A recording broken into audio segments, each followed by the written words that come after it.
Saludos, muy buenos días, sean todos bienvenidos a la habitual conferencia de prensa que realiza el Ministerio de Salud Pública de nuestro país a propósito del combate que se realiza en Cuba contra la pandemia, la COVID-19. También la actualizaremos, por supuesto, de otras estadísticas de lo que ocurre en el resto del mundo, también en lo relacionado a la COVID-19.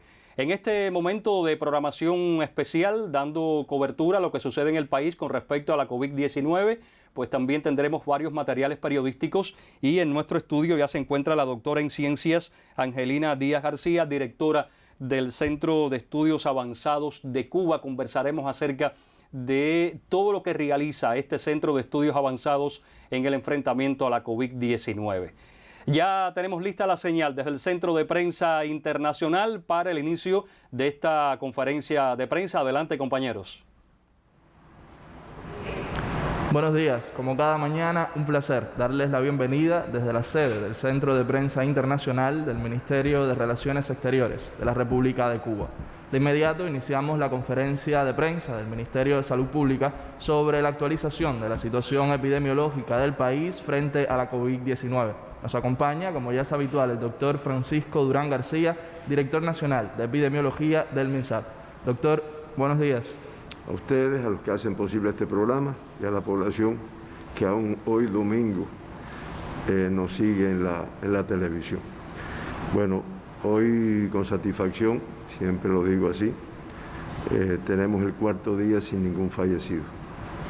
Eso demuestra no que el riesgo no exista, pero sí que se hace un esfuerzo, porque aún teniendo casos críticos, casos graves, se logre salvar la vida de los pacientes que están con el COVID-19 en nuestro país.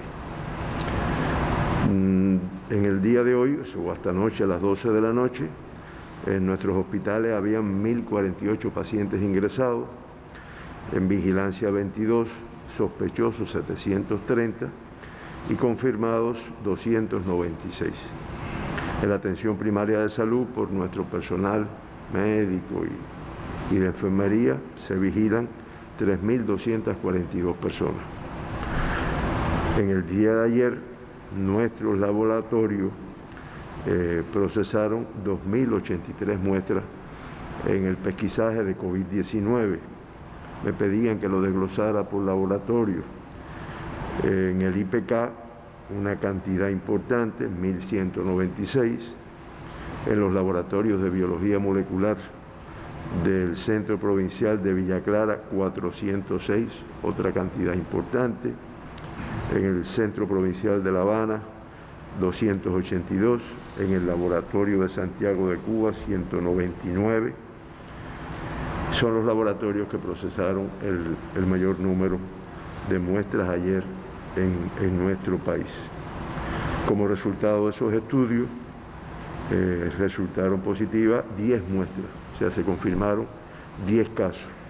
Esto da un 0,5% de positividad en las 2.083 muestras que se analizaron ayer. Podemos decir que también es el porciento más bajo que hemos tenido de reactividad, de positividad a las muestras procesadas en el día. De esta forma se acumulan 81.917 muestras analizadas y como resultado de este estudio, pues se han diagnosticado 1.872 casos confirmados con la COVID-19. Estos 10 nuevos casos confirmados del día de ayer, 8 son contactos ya de casos que se habían confirmado anteriormente y de esta forma el 89,7% de los casos diagnosticados en nuestro país pues han sido contactos de otros casos positivos. Como ven, es el principal grupo de riesgo de esta enfermedad. Esos son 1.641 personas. En 2 no se precisó la fuente de infección, se trabaja y creo que ya nuestro pueblo sabe por qué es importante encontrarla y de esta forma se acumulan 59, que es el 3,2% de los casos confirmados en nuestro país. con fuente de infección en el extranjero, cifra que se mantiene fija, ya que no es un grupo de riesgo que en estos momentos no tiene mucho valor, pero que se busca 131 casos, que es el 7,1%. De los 10 casos que se diagnosticaron ayer, estamos a la par, 5 femeninos, 5 masculinos, y en el acumulado, sí, el sexo masculino con el 51,1%, o sea, 957, es el que tiene una mayor cantidad de casos confirmados. Sexo femenino con 915, el 48,9%. El 60% de los casos positivos fueron asintomáticos, cifra importante, y grupo de riesgo que no está identificado porque es asintomático, pero que sale precisamente de los contactos de personas que han tenido algún riesgo epidemiológico. Y ya en la epidemia de nuestro país, el 49,7% de los casos que se han confirmado en el momento del diagnóstico estaban totalmente asintomáticos. De los 10 casos confirmados ayer, 5 en el grupo de 20 a 39 años y 4 en el grupo de 60 y más años. Eso es el mayor porciento de todos los casos que hemos tenido. La provincia con mayor representatividad, pues es la provincia de Matanzas, que confirma 7 de los 10 casos del día de ayer. En la provincia de Matanzas se confirman los casos, los 7 casos, 3 en el municipio Cabeceras, en el municipio Matanzas, y 4 en el municipio de Cárdenas. En La Habana, los 3 casos confirmados son 1 de 10 de octubre, 1 de Arroyo Naranjo y 1 del Cerro. Es la distribución de los casos confirmados en el día de ayer. No obstante, este comportamiento se sigue manteniendo la mayor tasa de casos acumulados, a pesar de que hace varios días que no confirman casos. Todo está por el número elevado que tuvo hace unos días, hace una semana, el municipio especial Isla de la Juventud, con una tasa de incidencia por 100.000 habitantes de 50,4. Le sigue La Habana con 41,9, Villa Clara con 27,1, Matanzas con 24, Ciego de Ávila 21,3, Santi Espíritu 14,6, Mayabeque 12,5, Holguín 8, perdóneme, 9, Pinar de Río 8,7, Artemisa 6,4, Camagüey 6,3, Cienfuegos 5,9. Y ya Santiago, Guantánamo, Las Tunas y Granma por debajo de esta tasa de incidencia, por debajo de 5 la tasa de incidencia. Nosotros podemos decir que de esta forma los 1.872 pacientes que se han diagnosticado en Cuba se mantienen ingresados 296 ingresados confirmados. O sea, de los 1.872, 296 todavía permanecen ingresados. De ellos, el mayor por ciento, el 96,6%, o sea, 286 de estos 296, tienen una evolución clínica estable. Lamentablemente se acumulan 79 fallecidos, lo cual da una letalidad de 4,2%. Y la letalidad del mundo, que también la comentamos en nuestro análisis, pues en la región de las Américas es una letalidad de 6,03%, la nuestra de 4,2%. De los 35 países, 12 tienen la tasa de letalidad por encima de la de las Américas, o sea, por encima de 6,03, y Cuba, como ha ocurrido en los últimos días, mantiene el lugar número 14 de acuerdo a la letalidad en la región de las Américas. Siempre comentamos las tasas, la letalidad elevada que tiene México con 10,59, Canadá con 7,46, Brasil con 6,79, Estados Unidos con 6,07, Ecuador con 8,24. Estos las letalidades más altas. En la parte del Caribe, pues también hay un grupo de países que tienen una letalidad elevada. Esto, viendo las noticias del día de hoy, se resalta mucho el papel o la situación epidemiológica compleja que tiene Brasil, el gigante americano, con el número de casos, el número de fallecidos y tal vez alguna de las estrategias, de las decisiones que se han tomado en el manejo de la pandemia, pues quizás incidan en este comportamiento, pero de todas formas es importante la afectación que está teniendo esta enfermedad. Siempre hablamos de los 2 evacuados. Ayer me preguntaban, bueno, ¿y qué saben de los evacuados? Recuerdo que uno era norteamericano, uno era canadiense.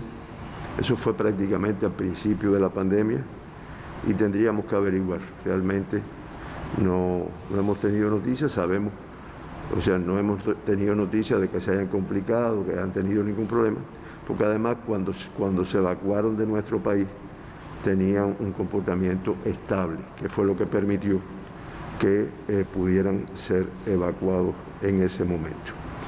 Se dieron 35 altas en el día, 25 más que los que ingresaron, componente positivo, más altas que casos ingresados, y de esta forma se acumulan 1.495 personas de los 1.872 pacientes que se han confirmado en Cuba que han sido dados de alta. Eso representa el 79,8%. O sea, están recuperados esas personas. Lamentamos que hay 3 críticos hoy, uno más que el día de ayer, y 7 graves, 2 más que el día de ayer.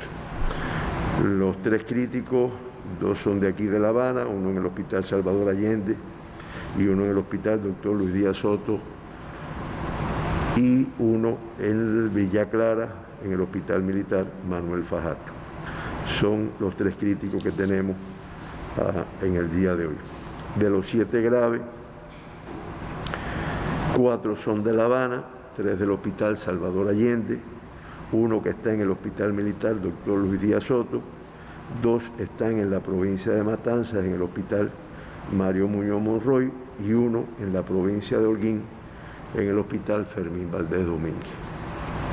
Se incorporó un crítico en el Hospital Dr. Luis Díaz Soto y 2 graves, como habíamos dicho anteriormente, en el Hospital Mario Muñoz de Matanzas. El día de ayer tuvo algún movimiento desde el punto de vista migratorio. Entraron 162 viajeros, cubanos residentes en el exterior, extranjeros tripulantes y 3 residentes en Cuba, diplomáticos, en vuelos procedentes de España, Italia y Portugal, porque realmente extranjeros, turistas o que vengan a otras cosas, pues como todos sabemos, desde el día 24 de marzo no se efectúan en nuestro país. En Cuba hoy, una cifra similar de emigrados, 5.845, de extranjeros, 4.164, para un total de 10.009 visitantes. Y la cifra de extranjeros en casas de arrendamiento, 935, el mayor número en Santiago, Plaza Centro Habana en La Habana, como se ha venido comportando. Esto no tiene movimiento prácticamente. El mundo, como digo siempre, convulso, se mantienen los 585 países con casos confirmados de COVID. Solo en el día de ayer se diagnosticaron 98.156 casos de COVID-19. Eso ya da una cifra de 4.503.836 casos confirmados en el mundo, ya 4,5 millones. Y lo que también es más relevante son las 5.180 personas que fallecieron en el día de ayer en el mundo, lo cual hace que se acumulen un total de 307.295 fallecidos. Reitero, estos son datos estadísticos reportados hasta el día de ayer. Ya en la mañana de hoy también revisábamos los sitios oficiales, no los no oficiales, y como es natural ya las cifras son superiores porque continuamente se están produciendo confirmaciones y fallecidos. La letalidad en el mundo es 6,82 y en la región de las Américas ya aporta el 44,35% del total de los casos que se reportan en el mundo, al notificar ayer 54.055 casos más para un total de 1.997.510 casos confirmados, prácticamente 2 millones de casos confirmados. Y desde el punto de vista de los fallecidos, 3.337 en el día de ayer, 120.406 fallecidos acumulados, y eso da una letalidad, como habíamos dicho anteriormente, de 6,03%. Ahí nosotros revisamos unas declaraciones del representante de la Organización Mundial de la Salud en Europa que llamaba con mucha atención la situación compleja que existe en este continente, y que de acuerdo al comportamiento de otras enfermedades, que hay que decir que también están presentes, las otras enfermedades van avanzando. Ya en el mundo hace unos años se viene asistiendo a un incremento del sarampión, una enfermedad que tiene vacuna inmunoprevenible, que en nuestro país está eliminada y que ocasiona muertos, y se teme que en Europa, que también había tenido muchos casos de sarampión, se unan con el COVID oleadas, le llamarían una tercera oleada de COVID, junto con sarampión, junto con influenza, que da un cuadro gripal que no es precisamente el coronavirus, lo cual haría mucho más compleja la situación en el mundo. Y nosotros, bueno, pues preparándonos desde el punto de vista de que no nos afecten estas situaciones esta situación epidemiológica compleja del mundo. Bueno, hasta aquí nuestra información, escuchamos las interrogantes que puedan existir. Comenzamos entonces, doctor, la ronda de preguntas. La primera la formula Radio Taíno y dice: ¿qué impacto puede tener un paciente infectado con la COVID-19 el contagio con otras enfermedades como el dengue, Zika, chikungunya? ¿Puede aumentar las complicaciones médicas la combinación de varios virus en un paciente? Bueno, indiscutiblemente no es lo mismo tener un virus que tener varios virus simultáneamente, lo cual puede ser. Eso pues traería un grupo de complicaciones, las propias de la COVID, que ya yo creo que son suficientes como para agregarles otras, las propias del dengue. Siempre lo recalcamos porque en Cuba hemos tenido dengue, tenemos algunos casos de dengue, y el dengue tiene un grupo de complicaciones que si no se acude tempranamente al médico, pues en ocasiones puede tener un desenlace fatal. Por eso siempre que hablamos de esta enfermedad lo hablamos con mucho énfasis desde el punto de vista de acudir al médico ante los primeros síntomas. Porque reitero, es una enfermedad que tiene complicaciones.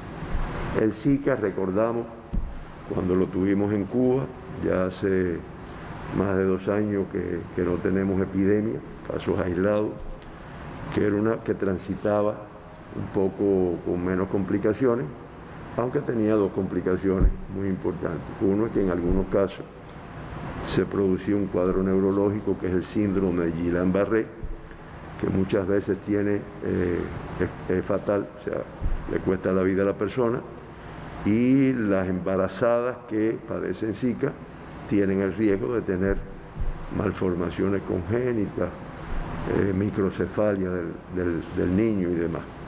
Por eso digo, lo que tenemos es que prevenir, porque la combinación de cualquier enfermedad viral una con otra, pues une las complicaciones que tiene la persona que las padece. Doctor, de las interrogantes que diariamente nos envían los usuarios de redes sociales y otras plataformas digitales, tenemos las 2 siguientes. La primera, al principio se dijo que entre enero y febrero hubo más de 14.000 muertes en Cuba por motivos diversos. Doctor Durán, ¿cuántos fallecidos han habido en Cuba durante marzo y abril de otras causas que no sea COVID-19? Mira, como dice la misma pregunta, nosotros explicamos aquella vez que en Cuba generalmente, en Cuba las 10 primeras causas de muerte son por enfermedades no transmisibles. Corazón en primer lugar, tumores malignos en segundo, enfermedades cerebrovasculares en tercero y influenza y neumonía, que es la única infecciosa que está entre las 10 primeras causas de muerte en Cuba, igual que en países desarrollados, en cuarto lugar en nuestro caso. Eso provoca un número de fallecimientos que es importante. Y dando unos datos preliminares, como nos esclarecía anoche la doctora Sonia Bess, nuestra directora nacional de estadística del Ministerio de Salud Pública, dando datos preliminares. ¿Por qué? Porque el fallecido tiene un proceso de análisis del certificado médico, de las causas que lo ocasionó, se hacen necropsias en muchas oportunidades para poder confirmar la causa de la muerte, y eso lleva un proceso de depuración, de análisis que a veces demora. No es lo mismo como notificar, no, tuvo una diarrea o tuvo un cuadro respiratorio, ese es más sencillo porque es el cuadro, a notificar una causa de muerte. No obstante, aún así, con datos preliminares, sobre todo en marzo y abril, nosotros podemos decir que entre estos 4 meses, o sea, en el cuatrimestre, han ocurrido 38.030 defunciones en Cuba. Cifra sumamente importante que tal vez nuestra población considere que es muy elevado, es correcto, y que además es un comportamiento similar al que hemos tenido el año anterior, aunque en algunos casos pues tiene un incremento en los meses. Ahí enfermedades del corazón se sigue manteniendo en primer lugar, tumores malignos en segundo lugar, o sea, cáncer, tumores malignos, enfermedades cerebrovasculares en el tercer lugar, accidentes, que es otra causa de muerte importante, sería la quinta en orden de importancia, en orden numérico, en tasa, en un quinto lugar, y en cuarto lugar se mantiene la influenza y neumonía como en años anteriores.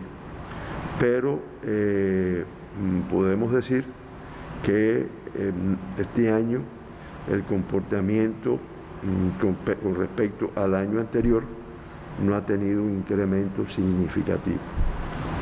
Hay 160 casos más hasta ahora, reitero, con información preliminar, que el año anterior.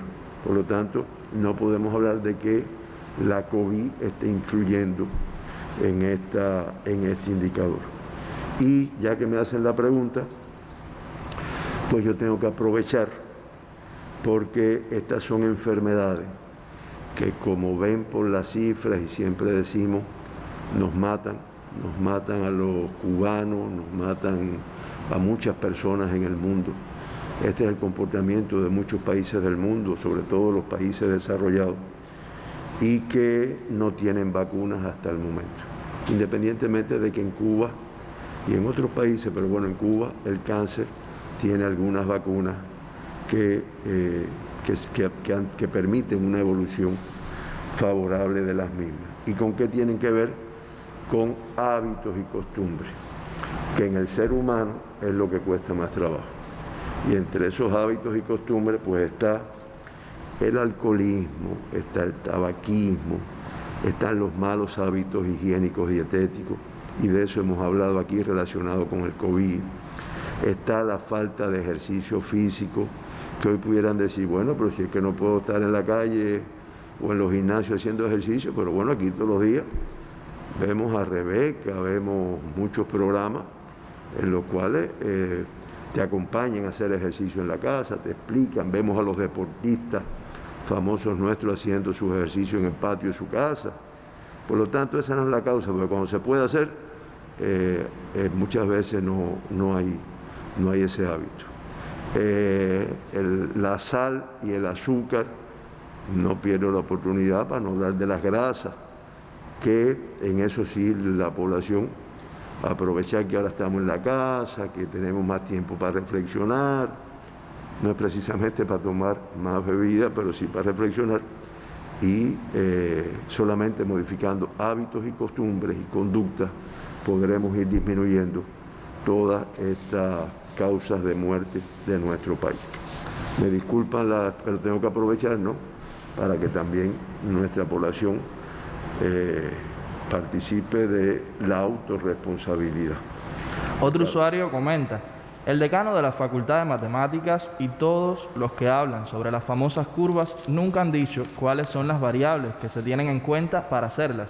¿El doctor Durán podría mencionarlas? Oye, yo las menciono, y el profesor Raúl, el decano de la facultad, nos dio toda la información, nos los ha explicado personalmente, realmente excelente, y yo lo he entendido. O sea, ellos van ploteando en la curva